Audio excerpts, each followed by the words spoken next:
Hello friends, good morning. దీనిన నిజంగా మనల్ని ఎవరైనా ఏమని అంటే క్షమించే పరిస్థితిలో మనం ఉన్నామా?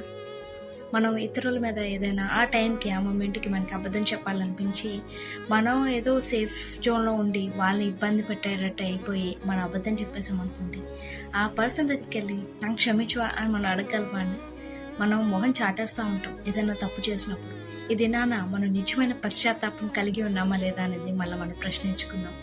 ఆ దినాలలో పేతురు యేసు ప్రభుని నువ్వెవరో నాకు తెలియదని ముమ్మార్లు అబద్ధం ఆడాడు.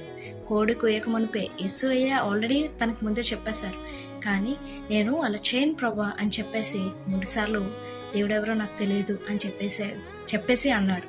అలానే ఇస్కరియత్ యూదా కూడా ఏం చేశాడంటే 30 వెండి నాణాలకి యేసు ప్రభుని అమ్మవేశారు. తర్వాత చాలా రిగ్రెట్ ఫీల్ అయిపోయాడు, చాలా గిల్ట్ పెట్టేసుకున్నాడు. అయ్యో, అనవసరంగా మనిషి కుమారుడు నేను అప్పగించాను అని చెప్పేసి బాధపడ్డాడు. ఇద్దరు డిఫరెన్స్ ఏంటో తెలుసా అండి? ఇద్దరు బాధపడ్డారు. అయితే బాధపడిన ఇద్దరిలో ఒకరు మాత్రం యేసు దగ్గరికి వెళ్ళి, దేవా నేను చాలా పెద్ద తప్పు చేశాను, నన్ను క్షమించువా అని ఏడుస్తూ కళ్ళతోనే మాట్లాడాడు పేతురు. అదేనా అక్కడికక్కడే అతను పశ్చాత్తాపడ్డాడు కాబట్టి అతన్ని క్షమించడం జరిగింది. మరి ఇస్కరియత్ యూదా ఏం చేశాడో తెలుసా అండి? అతను బాధపడి దేవుని దగ్గరికి వెళ్ళలేక ఆత్మహత్య యత్నం చేసుకున్నాడు.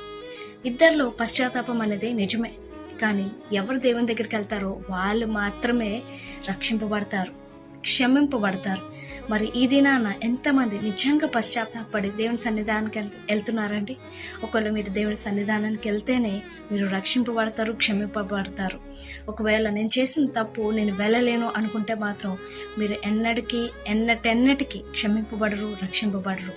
ఈ వాక్యాన్ని మీరు జ్ఞాపకం చేసుకోండి.